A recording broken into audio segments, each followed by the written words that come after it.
Merci d'être avec nous. Bonjour Florian Philippot, vous êtes en direct. Bonjour.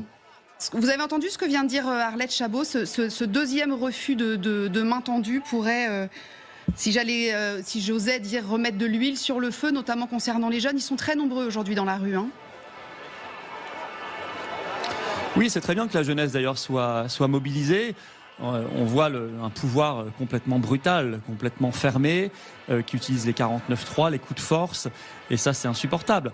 Moi je crois maintenant qu'il faut être très clair, seul le retour au peuple peut permettre de s'en sortir par le haut, soit par la dissolution de l'Assemblée nationale, ce qui me paraîtrait extrêmement sage, soit par un référendum, évidemment, sur cette réforme des retraites. Mais on ne peut pas continuer comme ça. Enfin, je veux dire, on n'est pas un pays avec un peuple qu'on considère comme du bétail, qu'on maltraite, à qui on envoie juste la police pour le faire taire et le faire se calmer.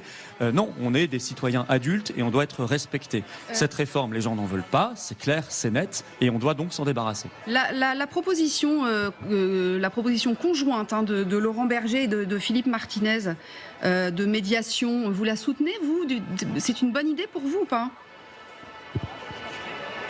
Écoutez, je crois qu'on n'en est plus là. Enfin, les médiations, moi, j'y crois pas beaucoup. Quelle médiation avec un Emmanuel Macron qui est complètement fermé, isolé dans son palais?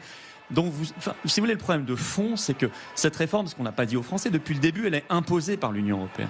C'est une réforme qui est demandée par l'Union européenne. Elle est en même temps faite en Belgique en ce moment, en Espagne. Et là-bas, ils le disent. Les gouvernements ne s'en cachent pas. Ils disent c'est Bruxelles qui demande parce que c'est une privatisation déguisée pour BlackRock et pour des fonds de pension qui veulent récupérer ce marché ultra juteux des retraites. Attendez, juste une chose. Emmanuel Macron, il a assumé le fait que c'était via Bruxelles pour les déficits publics, en fait. Il l'a dit d'ailleurs la semaine dernière quand il a été interviewé au 13h.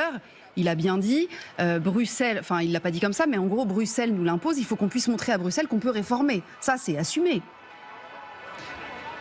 Alors c'est pas assumé aussi clairement que vous venez de le dire, mais c'est vrai qu'il a commencé des aveux, mais il faut aller jusqu'au bout. En réalité, nous ne sommes plus en démocratie. Voilà ce que vivent les Français sur cette réforme. Il y en a eu d'autres avant, qu'on nous impose comme ça, à coup de schlag. C'est l'ordre supranational oligarchique. C'est de ça dont il faut sortir. C'est pas pour rien qu'aux Patriotes, on est pour le Frexit. C'est parce qu'on pense qu'il faut aller à la racine des problèmes si on veut véritablement les traiter. Sinon, on va continuer les manifestations en masse tout le temps. Nous-mêmes, on en organise. On était samedi très nombreux dans la rue. On a même bloqué les Champs-Élysées pour se faire entendre sur ce sujet. Mais on n'aura pas de solution de fond tant qu'on ne sera pas redevenu un pays indépendant, libre, souverain et un peuple respecté. Un pays dans lequel on peut manifester comme ça, c'est une démocratie quand même, Florian Philippot. Dans une autocratie, on peut pas manifester comme ça à plusieurs centaines de milliers de personnes dans la rue. C'est pas possible. Écoutez, moi d'abord, la première définition de la démocratie, c'est le pouvoir du peuple, c'est-à-dire nous qui décidons, pas simplement dire ou manifester, décider de notre destin. C'est ça la démocratie. Et donc il devrait y avoir un référendum ou une dissolution. En votant aux législatives, par exemple, on peut décider de son destin, ou en votant à la présidentielle. Oui. C'est ça.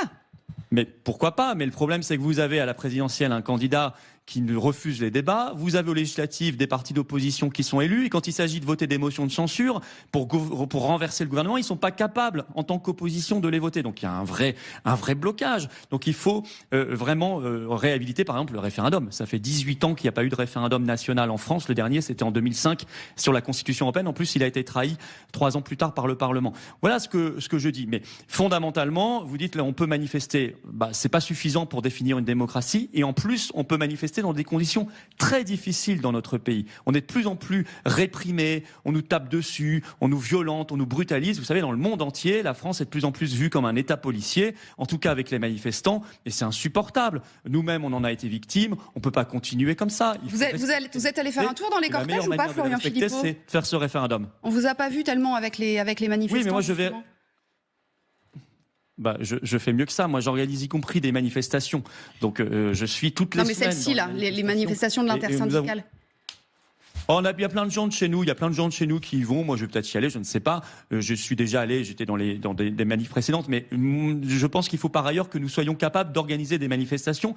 Parce qu'aux Patriotes, dans nos manifestations, nous parlons de la dissolution. Nous parlons du Frexit. Nous parlons de la sortie de l'Union européenne. Nous parlons même de la destitution de Macron, qui est un sujet qui va monter dans les mois qui viennent, parce que c'est prévu par la Constitution, article 68. Donc, on va au fond des choses. Et je voudrais que M. Macron et Mme Borne sortent de leur tour d'ivoire, qu'ils voient qu'il y a un peuple français qui n'est pas du bétail, pas des moutons à tondre, mais des gens qu'il faut respecter, qu'il faut entendre, et donc arrêter cette réforme des retraites. Je dirais juste une chose. En ce moment, il y a des banques perquisitionnées pour fraude fiscale, suspicion de fraude fiscale, 5 grandes banques.